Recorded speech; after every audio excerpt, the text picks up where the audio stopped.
So, September 11, 2001, almost 23 years ago. It's amazing how many people alive in America, well, a lot of them don't remember. A lot of people old enough to remember and should know better seem to have forgotten it, actually, and what it means. Look at the situation at the border, right? All kinds of unvetted people are coming in, including folks on the terror watch list. A new opinion piece on Newsmax.com, Blinking Red Lights, Our Border, a Terror Gateway.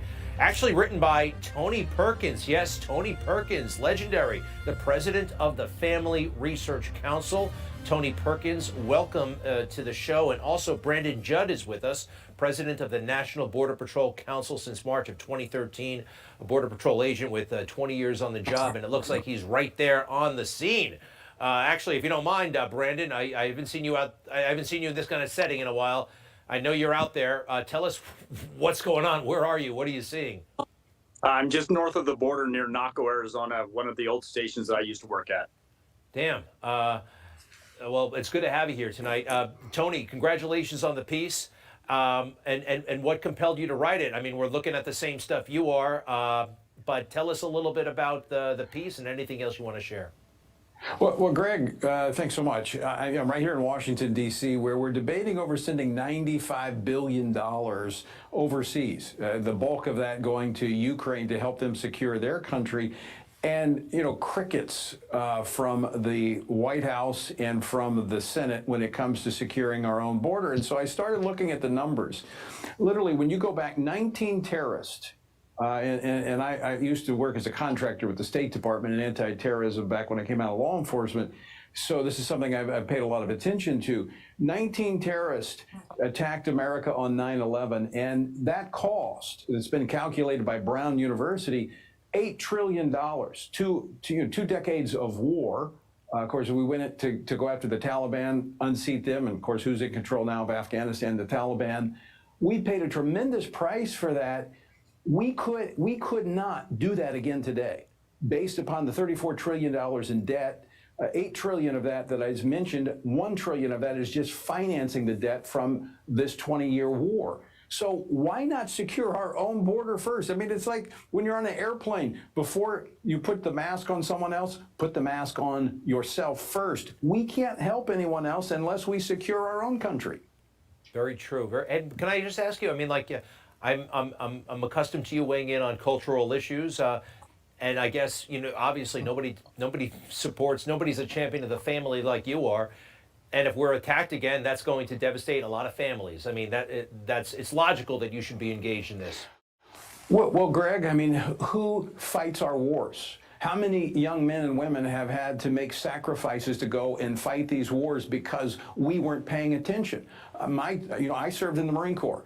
My children now are of the age of serving in the military. I don't want anyone's children to have to go and fight these wars, given that we could have an administration that would just simply give up everything that we fought for in Afghanistan. We need to secure our border lest we face another 9/11. 19 terrorists perpetrated that on 9/11. We now know that just in the last year and a half, we had 300 known individuals on the terrorist list that were interdicted at the border. Who knows how many more came in? 3,000, 30,000?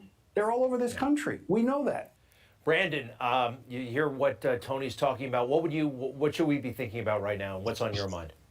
Well, to put it in perspective, we got to remember that those 19 terrorists, they all came into the country legally. The majority of them overstayed their visas. But what we're looking at now is we're looking at people that are coming in our country illegally. So if we were scared about 19 people that came in our country legally that we could potentially track, what about all of those people that are coming in illegally that we can't track once they get released? When you look at the impeachment process of Secretary Mayorkas, I talked with several congressmen. What I told them that they needed to focus on is they needed to focus on the back end, not the releasing of people, because the Supreme Court in 2023 said that was legal. But what happens on the back end, our failure to track those individuals, our failure to go after them when they don't show up to their court appearances or when they miss their appointments with ICE or CIS, all of that, now they're in violation of that release order, and the secretary is responsible for going after them. So when you look at the potential of terrorism, people came in this country legally and took down the Twin Towers. These people are coming in illegally. It is going to be much worse the next time something happens. Brandon, what is it like for you? I mean, right now you are a employee of the federal government, right? You work for the federal government. You have Sorry, you're not? No, actually, I'm still the president of the National Border Patrol Council, but I'm no longer a federal employee because we're going into the election season, and I can't do things that I need to do in an election as a federal employee. So when did you, did you resign or take a leave? I retired from the Border Patrol, but again, I'm still the Border Patrol agent's representative. Excellent. And was it tense for you when you were employed? I mean, you know, like, my goodness gracious. Absolutely. Right. Absolutely. Greg, I'm still on the border with my agents all the time. I'm down here on the border right now. We're very frustrated seeing what this administration is doing, that they continue to pass the buck, knowing that the chances that a terrorist attack is going to happen is going to be well after Biden's administration. They don't care. They want to kick the can down the road. It's all about their own personal power rather than what's in the best interest of the American people. And Tony Perkins, I always see Tony Perkins and I think right away family, and I think Christianity, and forgive me if it's on me, I think evangelical Christian, and if that's a fair characterization, or if it's not, let me know. But it is.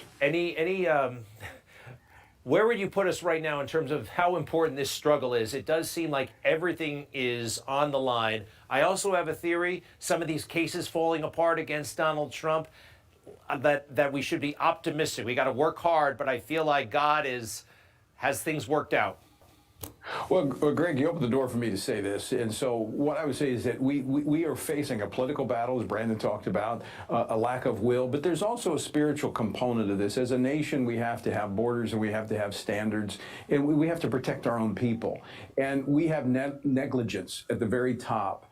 And we are opening the doors not just to these forces that want to hurt us physically, but by the policies adopted by this administration, we've allowed forces of spiritual darkness into this country that are destroying families and destroying young lives. And as Americans who care about this country and care about truth, we need to stand up and speak up. And I'm grateful for men and women who are still willing to serve in our government, because we need men and women who know right from wrong to serve in these important positions. Tony Perkins, president of the Family Research Council, thank you very much. Check out his piece at Newsmax.com. And Brandon Judd, president of the National Border Patrol Council, thank you. And to be continued, gentlemen. Thanks very much. We'll be right back.